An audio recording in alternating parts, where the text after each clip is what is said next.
Imaš obstojno frizuro.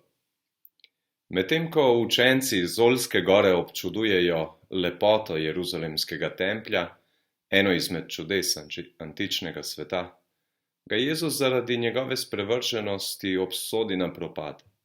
Niti kamen na kamnu ne bo ostal. Po pisnem poročilu judovskega zgodovinarja, duhovnika in generala Jožefa Flavija se je uresničilo vse, kar je Jezus napovedal, da se bo zgodilo.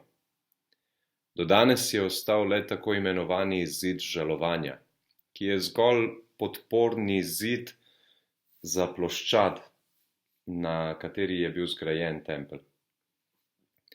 Prerok Malahija je napovedal požig vseh predrznih in krivičnih ob dnevu Gospodove sodbe, ki bo pravična, po besedah kralja Davida.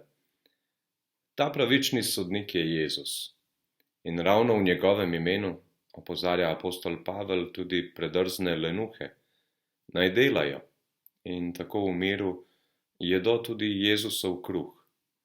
Po njem dela Jezus iz naših teles svetišča, ki se ne smejo skorumpirati.